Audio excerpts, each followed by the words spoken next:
Hello दोस्तों, welcome back to Hindi वार्ता साहित्य चैनल में आपका स्वागत है। तो हम आज पृथ्वीराज रासो के रेवा तट सर्ग का कथानक जो है वो करने वाले हैं। इसका रेवा तट समय में हमने चंद्रवरदाई के विषय में जो भी इम्पोर्टेंट तथ्य थे वो हमने पिछली वीडियो में डिस्कस कर लिए हैं। आप चाहें तो वीडियो देख सकते हैं। तो आज हम इसका कथानक करने वाले हैं। तो चलिए जल्दी से वीडियो को शुरू करते हैं।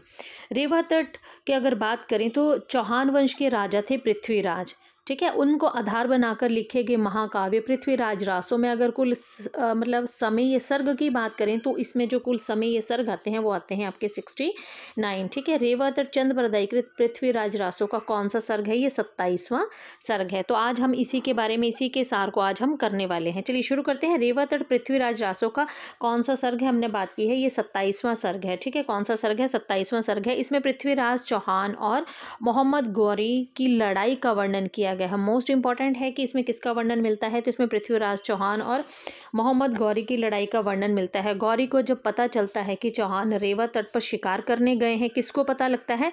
मतलब इसमें बोला है, इसमें जो दो पात्र आपके आते हैं, एक आते हैं आपके पृथ्वीराज, दूसरे आते हैं आपके मोहम्मद गौरी, ठीक है। ये इन दोनों की जो युद्ध हुआ था, दोनों की जो लड़ाई हुई थी, उसी का वर्णन इसमें किया गया है। अब यहाँ पे बोला गया है कि गौरी को जब पता चलता है, किसको पता चलता है? गौरी को, मोहम्मद गौरी को जब पता चलता है कि चौहान जो है, कौन चौहान? पृथ्वीराज चौहान रेवा तट पर शिकार करने गया है, तभी वे अपनी सेना के साथ चौहान पर आक्रमण कर देता है। कौन? गौरी कर देता है। किंतु चौहान जो है, पृथ्वीराज चौहान जो है, उसकी सेना को छिन्न भिन्न कर गौरी को बंदी बनाकर ले जाते हैं, ठीक है। क्योंकि पृथ्वीराज चौहान तो वैसे ही बहुत ही शक्तिशाली थे, तो उन्होंने क्या किया कि गौरी को जो है छिन्न भिन्न कर दिया और उसे बंदी बनाकर जो थे वो ले गए। चामंड राय चौहान का सेनापति था। मोस्ट इंपॉर्टेंट है, यहाँ से ये पूछा जाता है। तो आपके पास तीसरे पात्र आ रहे हैं आपके पास चामंड राय। एक आते हैं पृथ्वीराज, दूसरे आते हैं मोहम्मद गौरी और तीसरे आते हैं चामंड राय। चामंड राय तो पृथ्वीराज चौहान के जो सेनापति थे वो कौन थे? चामंड राय थे, ठीक है।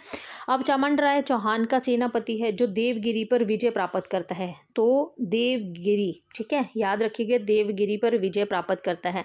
चामंड राय ने ही चौहान से रेवा तट पर शिकार करने को कहा था, क्योंकि जो चामंड राय थे उन्होंने पृथ्वीराज चौहान को कहा था कि हम जो हैं वो कहाँ पर आक्रमण करेंगे, हम जो है रेवा तट पर शिकार करने के लिए चलते हैं, शिकार करने को कहा था, क्योंकि वहाँ बड़े बड़े दांत वाले बहुत से ऐरावत हाथी पाए जाते। तो ऐरावत हाथी कहाँ पर पाए जाते थे? तो वो आपके रेवा तट के किनारे पर पाए जाते थे, ठीक है। साथ में कस्तूरी मृग, कबूतर तथा अन्य पक्षी भी वहाँ पाए जाते थे। ये सुनकर चौहान रेवा तट की ओर जो है प्रस्थान कर देते हैं। रेवा तट पर ही चौहान को लाहौर के शासक चंद पुंडीर दाहिम का एक पत्र मिला, ठीक है। यहाँ पर आपको ये कहाँ के शासक थे? लाहौर के। कौन थे? शासक चंद पुंडीर दाहिम, ठीक है। लाहौर के शासक कौन थे? चंद पुंडीर दाहिम। उनको क्या मिलता है? यहाँ पर चौहान को उनका एक पत्र मिलता है जिसमें लिखा था कि गौरी चौहान पर आक्रमण करने के लिए एक बड़ी सेना तैयार कर ली है। कि गौरी ने क्या किया है कि चौहान पर आक्रमण करने के लिए अपनी एक बड़ी सेना जो है तैयार कर ली है। तो फिर वहाँ पे क्या होता है कि पुंडीर का पत्र पढ़कर चौहान लाहौर की तरफ बढ़ गए। चौहान ने सभी सामंतों से गौरी के खिलाफ युद्ध में शामिल होने का आग्रह किया।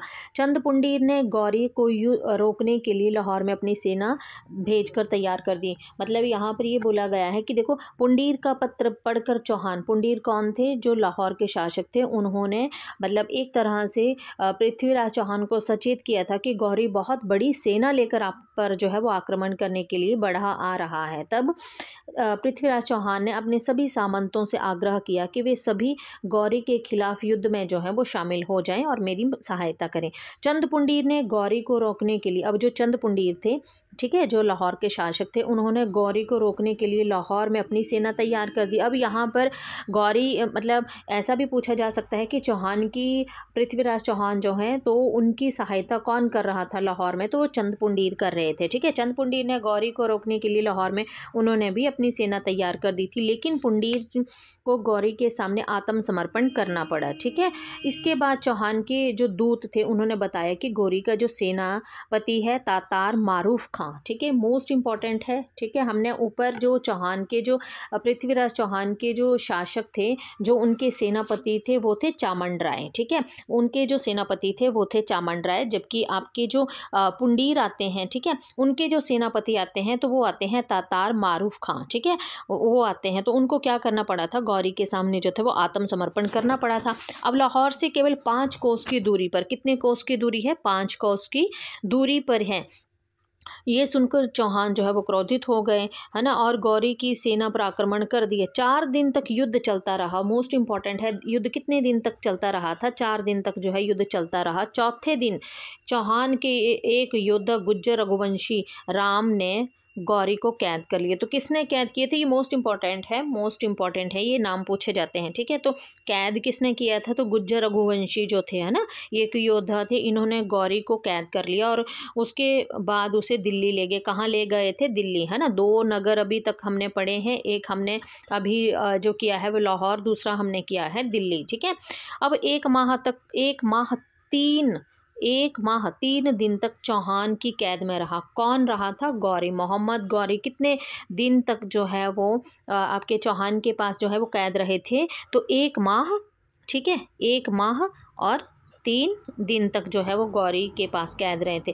9,000 घोड़े, 700 ऐराकी घोड़े, 8 सफ़ेद हाथी, 20 ढली हुई ढालें, गजमुक्ता और अनेक माणिक्य लेकर चौहान ने बड़े धूमधाम से जो था वो गौरी को विदा कर दिया था। लास्ट में फिर ऐसा हुआ था कि गौरी को जो है वो विदा कर दिया था, ठीक है। अब जब विदा कर दिया, ठीक है, फिर उसके बाद जो है मतलब वहाँ पे ये युद्ध जो था वो जो आपका रेवा तट है ना, रेवा तट, मतलब ये सब जो बातें हो रही थी, ये चिनाब नदी आती है बीच में, एक चिनाब नदी का जिक्र भी वहाँ पर आता है, ठीक है। तो उसको भी आप ज़रूर याद रखें, है ना। उसके बाद इसको क्या कर दिया था, याद कर दिया था। तो अभी तक यहाँ पर जो हमने देखा है कि यहाँ पर जो लिखित जो मतलब स्थान आए हैं वो आपका एक दिल्ली आया था, एक लाहौर आया था, एक देवगिरी आया था, ठीक है, एक आपका कन्नौज, एक अफगानिस्तान आता है। वो आप भूमिका जब पढ़ते हैं तो उसमें उस चीज़ को देखते हैं, तो मैंने आपको अभी ये बता दिया है, ठीक है। तो ये सब स्थान यहाँ पर आते हैं। तो हमने आज पृथ्वीराज रासो के रेवा तट समय का जो कथानक है, जो सार है, उसको हमने कंप्लीट कर लिया है। और इसी तरह से हम जल्दी से कोशिश करेंगे कि जो नेट के सिलेबस में जो भी हमारी कविताएं, उपन्यास या फिर कहानियां जो भी लगी हैं, उनको हम पूरी डिटेल के साथ जो है विद ट्रिक उनको करें। तो उसके लिए आप मुझे मेरे टेलीग्राम चैनल पर भी फॉलो कर सकते हैं, जिसका लिंक मैं डिस्क्रिप्शन बॉक्स में दे दूँगी। तो अगर वीडियो पसंद आए तो वीडियो को लाइक और चैनल को सब्सक्राइब ज़रूर कीजिएगा। तो मिलते हैं नेक्स्ट वीडियो में, तब तक के लिए धन्यवाद।